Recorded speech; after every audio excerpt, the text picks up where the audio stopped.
Hi viewers, you are welcome back again to Out Channel.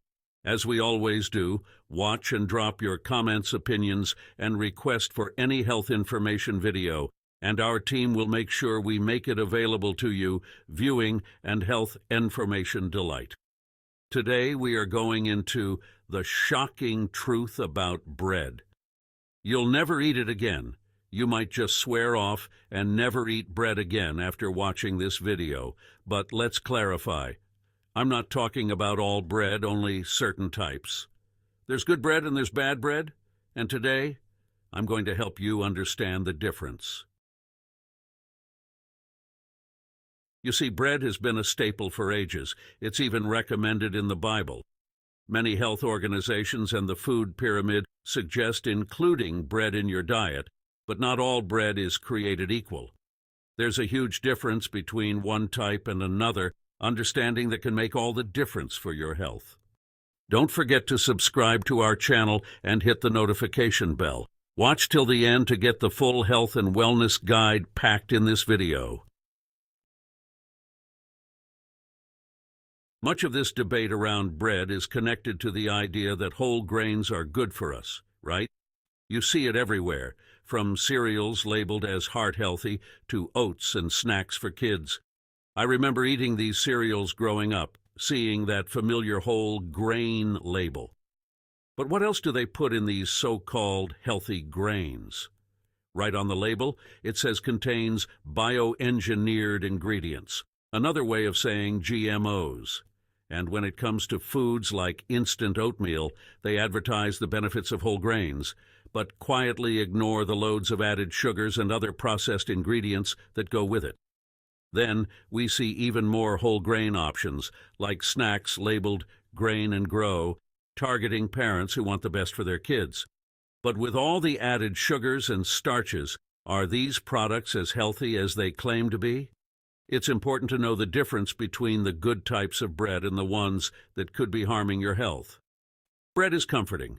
It's part of our culture, and many of us aren't willing to give it up entirely. But not all bread is bad for you. Let's talk about why you might want to avoid some of these breads, especially the ones loaded with additives, sugars, and refined grains. These types can cause inflammation in the gut, lead to weight gain, and mess with blood sugar levels, causing spikes that can leave you feeling sluggish. A big part of why people love bread so much has to do with a particular protein called gluten. Gluten is unique. It's the only protein humans can't fully digest, yet it's everywhere in our diet.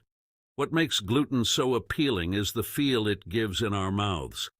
It's almost addictive because it interacts with pleasure receptors in the brain, somewhat like opioids. It makes bread feel comforting and stress-relieving, but the more you eat gluten-rich bread, the more you can crave it. In fact, over the past 50 years, gluten content in bread has increased, especially in American bread. Compared to 5 decades ago, today's bread contains about 5 times more gluten. But there's a catch. Gluten isn't just hard to digest, it can cause real issues in the body. When we consume a lot of gluten, it can inflame the gut, triggering conditions like celiac disease, where the body's immune system starts attacking the gut lining. Many people also develop gluten sensitivities, which can lead to symptoms ranging from bloating to more severe autoimmune reactions. For instance, Hashimoto's disease, an autoimmune disorder affecting the thyroid, can be aggravated by gluten.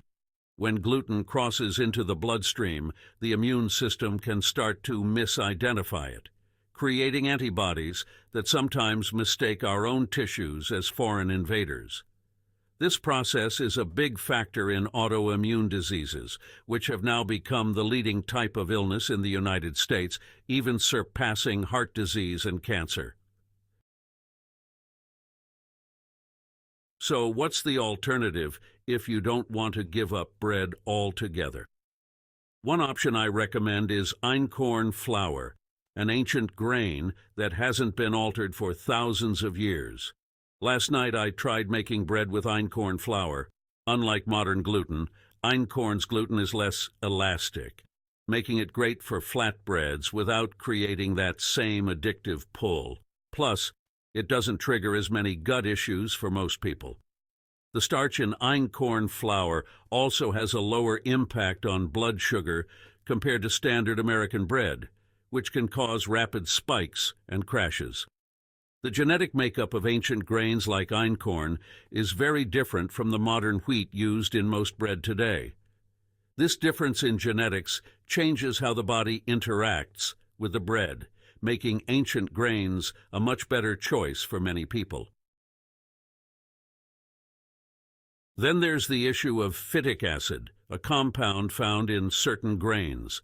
Phytic acid binds to essential minerals like zinc, iron, magnesium, calcium, and copper, preventing your body from absorbing these nutrients. When you consume foods high in phytic acid, these minerals pass through the digestive system without being absorbed, which can eventually lead to deficiencies if you consume a lot of phytic acid-rich foods. In cultures where grains and bread are dietary staples, people often experience deficiencies in these key minerals due to the high phytic acid content. So what's the solution? There are ways to reduce phytic acid in bread. One option is to use refined flour, which has less phytic acid, though it's not always the healthiest option due to other factors. Another option is fermentation, as with sourdough or sprouted breads like Ezekiel bread.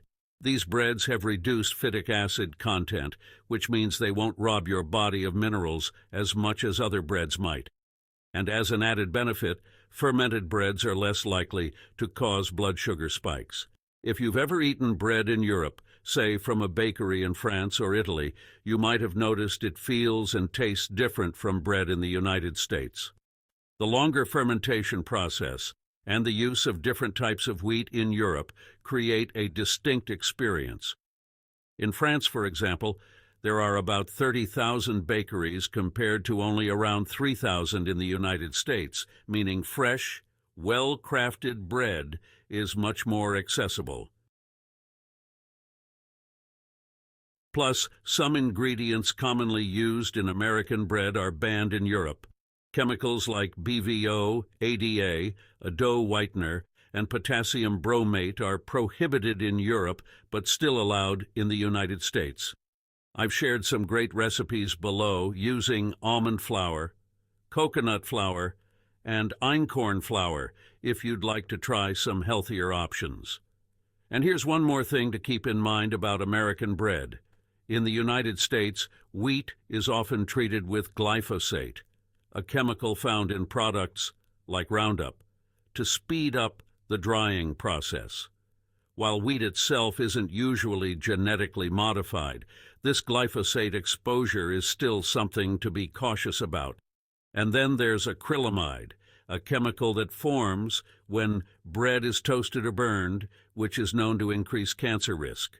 Just one more reason to rethink the type of bread you consume. I hope I've given you some good reasons to reconsider certain types of bread.